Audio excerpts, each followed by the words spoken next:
பராசக்தியும் ஜனநாயகனையும் பார்க்கும்போது ஜீ தமிழ் கொண்டாடுது விஜயை, இன்னொரு பக்கம் சன் டிவியில் அதையும் பண்ணுறாங்க.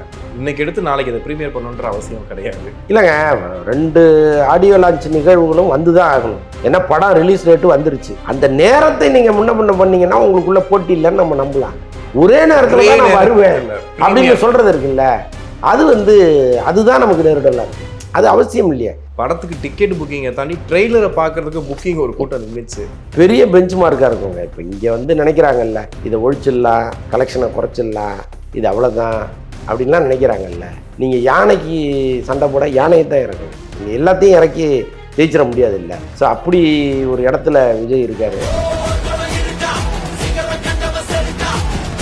இவ்வளோ நாளாக பேசிகிட்டு இருந்தோம் ரஜினி சார் அடுத்து யார் கூட இணைய போகிறாரு அப்படின்னு. சிபி சக்கரவர்த்தி அதுவும் குடும்ப படம் அப்படின்னு சொல்கிறாங்க. இல்லைங்க, ரஜினி நல்ல விஷயம் பண்ணியிருக்காரு. ஏன்னா இப்போ சமீபத்தில் ரஜினி படத்தை பார்ப்பதற்கு குழந்தைகள் போக முடியலங்கிறது ஒரு மிகப்பெரிய துயரம். படத்தில் ரஜினி ஃபைட்லாம் பண்ணுவார், அவருக்கான எல்லா விஷயமும் இருக்கும். ஆனால் அதில் ஒரு ஃபேமிலி சென்டிமெண்ட் இருக்கும், ஒரு காமெடி இருக்கும், கம்ப்ளீட்டாக ஒரு ஃபேமிலி பேக்கேஜான ஒரு படமாக அது இருக்கும். அப்படி தான் அவர் கதைகளை தேர்ந்தெடுத்துக்கிட்டு இருந்தார். சுந்தர்சியை ஏன் உள்ளே கொண்டு வந்தாங்க, அதே மாதிரி இன்னொருத்தர் வேணும்னு அவர் எதிர்பார்க்குறாரு. அது மாதிரி கதைகளை தேடிட்டு இருக்கும்போது தான் இவர் சொன்ன கதை அவருக்கு ரொம்ப பிடிச்சி போயிருக்கு. இதுக்கு முன்னாடி 2 கதையை கேட்டு ஃபைனல் பண்ணி வச்சவர் தான் அவர். ஒரு காவலர்கிட்ட அவர் பேசின வீடியோ நீங்கள் பார்த்துருப்பீங்க. என் பொண்ணு வந்திருக்கா, ஃபர்ஸ்ட் டைம் வந்திருக்கா, நான் கூட்டிகிட்டு போகணும் அப்படின்னு சொல்லிட்டு. அவர் பேசிக்கலாகவே அந்த மனித பண்புகளில் ரொம்ப முக்கியமானவர். அவர் ஒரு டிக்னிட்டியை மெயின்டைன் பண்ணுவார். நீங்கள் அதனால தான் அவரால் ரசிகர் மன்றத்தை ரன் பண்ண முடியல. நீங்கள் இந்த காட்டு கூச்சலையும் இந்த காட்டுத்தனமான ஒரு இது இருக்கு இல்லையா, அவங்கள்ட்ட ஒரு ஆட்டிடியூட் இருக்குல்ல, இதெல்லாம் ஒரு காலத்தில் ரசிச்சவர் கிடையாது. இப்போ ரீசெண்டாக கூட அமைதியாக இருக்கணும், அதுதான் சொல்றீங்க. அவர் அப்படி வாழ்ந்தவர், அப்படியே இருக்கார். அவர் கோவப்படுவார், அவருடைய கருத்துக்களை சொல்வதற்காக கோவப்படுவார். நம்மகிட்ட கோவப்பட மாட்டார். நம்ம என்ன கேட்டாலும் அதை ரொம்ப பாலிஷ்டாக பேசுவார். அன்னைக்கு அவருக்கு பயங்கர கோவம். ஓகே, பயங்கர முகம் டக்குன்னு முகமாக இருக்குது. என்ன வேணும், என்ன வேணும்?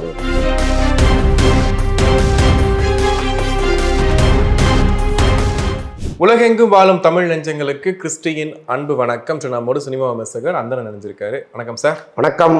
இவ்வளோ நாளாக பேசிட்டு இருந்தோம் ரஜினி சார் அடுத்து யார் கூட இணைய போறாரு அப்படின்னு. சிபி சக்கரவர்த்தி அதுவும் குடும்ப படம் அப்படின்னு சொல்றாங்க. எப்படி சார் ட்ராக் இங்கிட்டு மாறுச்சு? இல்லைங்க, ரஜினி நல்ல விஷயம் பண்ணியிருக்காரு. ஏன்னா இப்போ சமீபத்தில் ரஜினி படத்தை பார்ப்பதற்கு குழந்தைகள் போக முடியலங்கிறது ஒரு மிகப்பெரிய துயரம். அது ஏன்னா ரஜினி ஒரு 3 தலைமுறை ரசிக்கக்கூடிய ஒரு நடிகர். அவர் அப்பா, தாத்தா, பேர பிள்ளைங்க வரைக்கும் ரஜினின்னா ஒரு மயக்கம். ஸோ அப்படிப்பட்ட ஒரு ஹீரோ கடைசியாக வந்த படத்தில் குழந்தைகளோட வராதிங்கன்னு வாசலில் போர்டு வச்சாங்கன்னா அதை விட ஒரு பெரிய அநியாயம் உண்டா?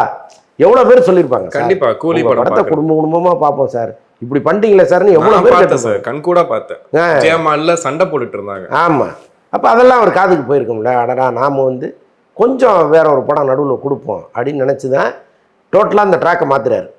படத்தில் ரஜினி ஃபைட்லாம் பண்ணுவார், அவருக்கான எல்லா விஷயமும் இருக்கும். ஆனால் அதில் ஒரு ஃபேமிலி சென்டிமெண்ட் இருக்கும், ஒரு காமெடி இருக்கும், கம்ப்ளீட்டாக ஒரு ஃபேமிலி பேக்கேஜான ஒரு படமாக அது இருக்கும். அப்படி தான் அவர் கதைகளை தேர்ந்தெடுத்துக்கிட்டு இருந்தார். சுந்தர்சியை ஏன் உள்ளே கொண்டு வந்தாங்க. இப்போ ரஜினி வெறும் யங்ஸ்டர்ஸோடையே ட்ராவல் பண்ணிகிட்டு இருக்காரு. திடீர்னு சுந்தர்சின்னு ஒரு காம்பினேஷன் சொல்லும்போது டிஸ்ட்ரிபியூட்டர்லேயே அதிர்ச்சி ஆகிட்டாங்க. ஏங்க, அவர் ஏதோ ஒரு ட்ராக்கில் போயிட்டுருக்காரு, அவர் எதுக்கு இழுத்துட்டு வரீங்க, நீங்கள் சரியாக தானே போயிட்டுருக்கீங்கலாம் கேட்டாங்க. ஆனால் அவருக்கு ஒரு நம்பிக்கை, சுந்தர்சி படம்னா குடும்பத்தோடு பார்க்கலாம். குடும்பத்தோடனா ரஜினி நடிக்கும் போது குடும்பத்தோட பார்க்கலாம். ஓகே, நீங்கள் சுந்தர்சி படத்தை தனியாக பார்த்தீங்கன்னா அது வேறு மாதிரி இருக்கும். ஒரு கலகலன்னு இருக்கும், ஒரு காமெடி இருக்கும். காமெடிக்கு பெரிய உத்தரவாதம் உண்டு. நாமளும் அது மாதிரி படம் நடித்து ரொம்ப நாளாக வச்சுருந்தா சுந்தர்சியை வர வச்சாங்க. அங்கே ஏதோ பஞ்சாயத்தாகி அவர் போயிட்டார். அப்போ அதே மாதிரி இன்னொருத்தர் வேணும்னு அவர் எதிர்பார்க்குறாரு. அது மாதிரி கதைகளை தேடிட்டு இருக்கும்போது தான் இவர் சொன்ன கதை அவருக்கு ரொம்ப பிடிச்சி போயிருக்கு. இதுக்கு முன்னாடி 2 கதையை கேட்டு ஃபைனல் பண்ணி வச்சவர் தான் அவர். ஓகே, அஸ்வத் மாரிமுத்து கதையும் ராம்குமார் பாலகிருஷ்ணன் கதையும் அவர் ஃபைனல் பண்ணி வைக்கிறாரு. பார்க்கிங் டைரக்டரும் ஒரு டிராகன் டைரக்டர், இந்த 2 கதையுமே அவர் ஃபைனல் பண்ணி வச்சவர்.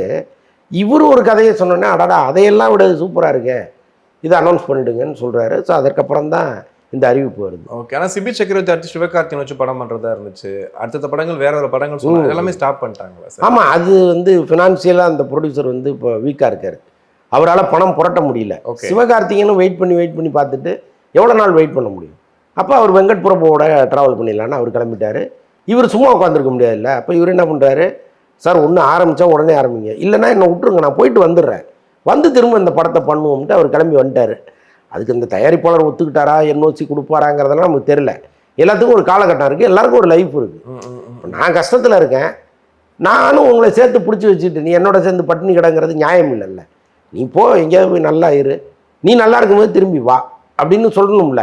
ஸோ அதுதான் அந்த தயாரிப்பாளர் செய்வாரான்னு நமக்கு தெரியல, செய்வாருன்னு நம்பி தான் இந்த பக்கம் வந்திருக்காரு அவர். Okay sir. இப்போது முன்னாடி வரைக்கும் பார்த்தீங்கன்னா தேட்டர் சொல்லுவாங்க, அதுக்கப்புறம் வந்து ஒரு சில சேனல்ஸில் ஒரு சில பேர் சப்போர்ட் பண்ணுவாங்க அப்படின்ட்டு. இப்போ பராசக்தியும் ஜனநாயகனையும் பார்க்கும்போது விஜய் டிவியில் திடீர்னு பார்த்தா டிவிக்கு சப்போர்ட் பண்ணுற மாதிரி ஆங்கர்ஸ் பேச ஆரம்பிக்கிறாங்க, விஜய்க்கு சப்போர்ட் பண்ணிலாம் ஆங்கர்ஸ் ஓப்பனாக பேசுகிறாங்க. ஜீ தமிழ் கொண்டாடுது விஜயை, இன்னொரு பக்கம் சன் டிவியில் அதையும் பண்ணுறாங்க. இன்னைக்கு எடுத்து நாளைக்கு அதை ப்ரீமியர் பண்ணணுன்ற அவசியம் கிடையாது, ஐ மீன் ஆடியோ லான்ச்சை.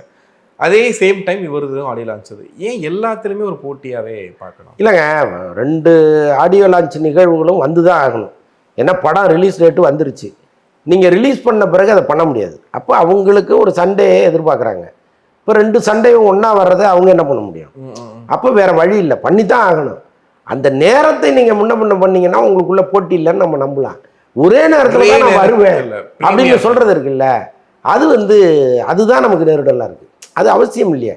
இப்போ இன்னொன்று, பராசக்தி மக்கள்கிட்ட போய் சேரணுங்கிறது தான் உங்களுடைய ஒரே நோக்கமாக இருந்ததுன்னா ஒரு 1 hour முன்னாடி வரலாம், அல்லது 1 hour பின்னாடி வரலாம் இல்லையா? அப்போ படம் உங்களுக்கு முக்கியம் இல்லை. ஒரு காலத்தில் படத்தை எடுக்க ஆரம்பிக்கும் போது படம் முக்கியமாக இருந்துச்சு. இன்றைக்கி ரிலீஸை நெருங்கும்போது விஜய் தான் உங்களுக்கு முக்கியமாக இருக்கார். அவரை ஒரு அடியாவது கீழே நம்ம இறக்கிடணும். நாம் பாதாளத்துக்கு போனாலும் பரவாயில்ல, நீ ஒரு அடியாவது கீழே இறங்கிருன்னு நினைக்கிறாங்க அவங்க. அதனால் இந்த போட்டி அவங்களுக்கே தானே தப்பாக முடிய போகுது. இப்போ ஜனநாயகனை நீங்கள் வேற ஒரு நாளில் ஒளிபரப்புறீங்க, அல்லது வேற ஒரு நேரத்தில் ஒளிபரப்புறீங்கன்னா மொத்த குடும்பமாக அதுதான் பார்க்க போகுது. அப்போ அடடா இந்த படம் இப்படிப்பட்ட படமா, கட்டாயமாக நம்ம போகணுண்டான்னு ஒரு எண்ணம் வரும். எல்லாரும் ஜனநாயகனில் உட்காந்துருக்கும் போது நீங்கள் அங்கே தனியாக கூத்தாடி என்ன நடக்க போகுது? ஒன்றுமே நடக்க போகிறது இல்லைல்ல. ஸோ அது ஏன் உங்களுக்கு புரியலன்னு நமக்கு தெரியல. கண்டிப்பாக அஜித் சார் ரீசெண்டாக பார்த்துருப்பீங்க, நிறையா கோயில்களுக்கு போக ஆரம்பிச்சிட்டாரு. குறிப்பாக இப்போ கேரளாவில் கூட பகவதி அம்மையை பார்க்க போகிறேன். எதுக்கு சார் குலசாமி அதுன்னு ரொம்ப கோயிலுக்காகவே? இல்லைங்க, அவர் செய்கிற தொழில் ஆபத்தான தொழிலுங்க. நீங்கள் நம்ம வெளியிலேருந்து பார்க்குறோம், உள்ளபடியே ரொம்ப கிரேட் யாருன்னா ஷாலினி தான். இங்கே எந்த மனைவியும் செய்ய துணியாத ஒரு வேலையை அவங்க செய்கிறாங்க. அவரே சொல்கிறாரு, இந்த காரில் நான் உட்காரும்போது அடுத்த 10 நிமிஷத்தில் என்ன நடக்கும்னு எனக்கு தெரியாதுன்னு சொல்கிறாரு. அப்போ இந்த வார்த்தைகளில் இருக்கிற ஒரு பயத்தை நீங்கள் யோசிச்சு பாருங்க. கண்டிப்பாக. இப்போ அவருக்கு அந்த பயம் கிடையாது, அவர் பழகிட்டாரு, இதுதான் நமக்கு அவர் முடிவு பண்ணிட்டாரு. அவர் அதை ஹாப்பியாக பண்ணுறாரு. பட் அவரை உயிராக நினைக்கிறவங்க இருக்காங்கல்ல, அவருடைய குடும்பம் இருக்கும், அவருடைய உயிரை கொடுக்குற ரசிகர்கள் இருப்பாங்க. இப்போ அவங்கெல்லாம் என்ன நினைப்பாங்க, ஐயோ நல்லபடியாக அடிபடாமல் வந்துடணும்னு நினைப்பாங்கல்ல. அப்போ குடும்பம் இல்லை நீங்கள் வாங்க இந்த கோயிலுக்கு போவோம், இந்த கோயிலுக்கு போவோம், கடவுள் துணை நம்ம பக்கத்தில் இருக்கணும் அப்படின்னு நினைப்பாங்கல்ல. கடவுளுடைய ஆசீர்வாதம் வேணும்னு நினச்சி அதெல்லாம் பண்ணுறாங்க. அது நல்ல விஷயந்தான். அவர் போகட்டும், இன்னும் நீண்ட வருடங்கள் இருக்கட்டும், அவர் நினைத்த இலக்கை அவர் அடையணும்ல. ஓகே. ஒரு காவலர்கிட்ட அவர் பேசின வீடியோ நீங்கள் பார்த்துருப்பீங்க. என் பொண்ணு வந்திருக்கா, ஃபர்ஸ்ட் டைம் வந்திருக்கா, நான் கூட்டிகிட்டு போகணும் அப்படின்னு சொல்கிறது. அஜித்தை பொறுத்த வரைக்கும் எங்கே போனாலுமே அந்த சிம்பிளாக போய் ஒருத்தங்கள்ட்ட வெயிட் பண்ணி கேட்குறது எல்லாமே கரெக்டாக தான் இருக்கும். ஒரு பெருசாக நான் ஒரு பெரிய ஆளுன்னு காட்டிக்கவே மாட்டேன். அது இன்னும் தொடர்ந்துக்கிட்டே தான் இருக்கு. அவர் பேசிக்கலாகவே அந்த மனித பண்புகளில் ரொம்ப முக்கியமானவருங்க. அவர் ஒரு டிக்னிட்டியை மெயின்டைன் பண்ணுவார். நீங்கள் அதனால தான் அவரால் ரசிகர் மன்றத்தை ரன் பண்ண முடியல. நீங்கள் இந்த காட்டு கூச்சலையும் இந்த காட்டுத்தனமான ஒரு இது இருக்கு இல்லையா, அவங்கள்ட்ட ஒரு ஆட்டிடியூட் இருக்குல்ல, இதெல்லாம் ஒரு காலத்தில் ரசித்தவர் கிடையாது. இப்போ ரீசெண்டாக கூட அமைதியாக இருக்கணும், அதுதான் சொல்கிறீங்க. அவர் அப்படி வாழ்ந்தவர், அப்படியே இருக்கார். அவர் ஆரம்பத்துலேருந்து நம்ம பார்த்த காலத்துலேருந்து அந்த டிக்னிட்டியை அவர் மெயின்டைன் பண்ணுவார். எனக்கெல்லாம் நல்லா ஞாபகம் இருக்குது. அவருடைய கல்யாணத்தை அறிவிக்கும் பொழுது முன்வரிசையில் அப்படி உட்காந்துருக்கோம். ராதாராஜன் ஒரு போடுற, அவர் இப்போ இறந்துட்டார், கொஞ்சம் சரக்கு போட்டு வந்துட்டார். அவர் மடக்கி கேள்விகளை கேட்டுகிட்டே இருக்கார். அஜித்தை பொறுத்தளவுக்கு என்ன கேட்டாலும் ரொம்ப ஸ்மைலியாக பேசுவார், ரொம்ப கோவப்பட மாட்டார். அவர் கோவப்படுவார், அவருடைய கருத்துக்களை சொல்வதற்காக கோவப்படுவார், நம்மகிட்ட கோவப்பட மாட்டார். நம்ம என்ன கேட்டாலும் அதை ரொம்ப பாலிஷ்டாக பேசுவார். அன்றைக்கி அவருக்கு பயங்கர கோவம் வந்துச்சு. ஓகே, பயங்கரமாக கோவம் டக்குன்னு முகம் மாறி போச்சு.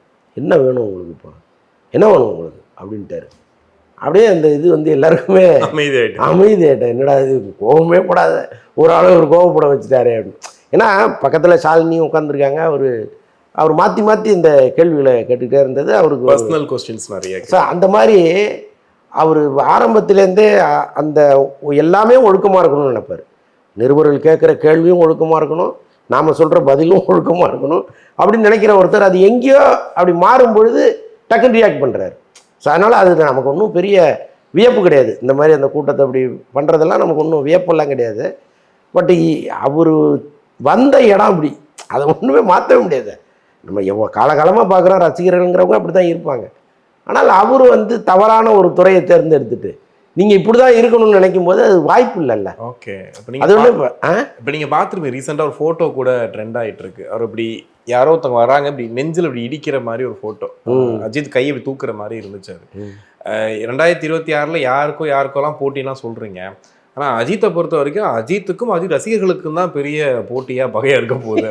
ஏன்னா அவருக்கு ஒருத்தர் கமெண்டே போட்டிருப்பாங்க, காமெடியாக சொல்லியிருப்பாங்க, இது மாதிரி எல்லாருக்கும் பிடிக்காது அஜித் வரைக்கும்லாம் சொல்கிறீங்க, டே எங்கள் தலைக்கே எங்களை பிடிக்காதுடா, ஆனால் நாங்கள் கொண்டாடுவோம்டா அவர் அப்படின்ட்டு.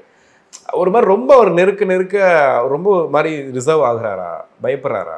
இல்லைங்க, ஒரு ஒரு ஒரு குறிப்பிட்ட ஏஜ் ஆனாலே ஆட்டோமேட்டிக்காகவே ஒரு தனிமை விரும்பியாக மாறுவாங்க. அவர் பேசிக்கலாகவே கொஞ்சம் அப்படி தான். அதனால் இவங்களும் அதை புரிஞ்சுக்கணும். இவங்களே அதை புரிஞ்சுக்காமல் ஒரே போராட்டத்திலலாம் கத்திக்கிட்டு இது பண்ணுறது அவருக்கும் அது ஒரு மாதிரி இருக்குல்ல.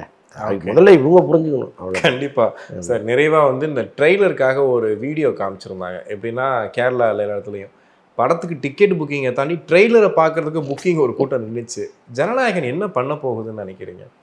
பெரிய பெஞ்ச் மார்க்காக இருக்குங்க. இப்போ இங்கே நினைக்கிறாங்கல்ல, இதை ஒழிச்சிடலாம், கலெக்ஷனை குறைச்சிடலாம், இது அவ்வளோதான் அப்படின்லாம் நினைக்கிறாங்கல்ல.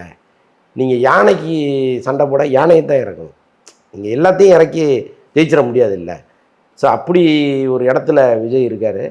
அதான் இங்கே நீங்கள் சொன்னது தான். ஆறா அவருக்கு ஒரு பெரிய ஆறா இருக்குது.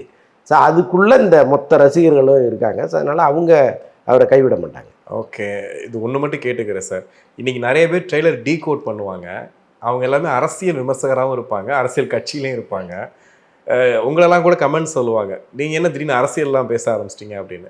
இப்போ அவங்கெல்லாம் சினிமா பேச ஆரம்பிச்சிட்டாங்களே சார். ஆமாம், அதை நம்ம திருப்பி கேட்கறது இல்லைல்ல. நீ ஏன் சினிமா பேசுகிற, நம்ம என்னைக்காவது கேட்டல. இன்றைக்கி 2 வீடியோ வந்திருக்கும் இந்த ட்ரெய்லரை டீகோட் பண்ணி. ஆமாம், அதான் அது தவிர்க்க முடியாதுங்க. நீங்கள் விஜய்ங்கிறவர் இன்றைக்கி அரசியல்லையும் சரி சினிமாவிலையும் சரி தவிர்க்க முடியாத ஒரு இடத்துல இருக்கார். அவரை பேசி தான் ஆகணும், வேறு வழியே இல்லை. நீங்கள் நல்லதாகவோ கெட்டதாகவோ நீங்கள் பேசி தான் ஆகணும். பேசுங்க, தொண்டை கிழியே பேசுங்க, அவ்வளோதான். கண்டிப்பாக சார். நிறைய விஷயங்கள் பேசணும். உங்களுக்கு நன்றி. நன்றி.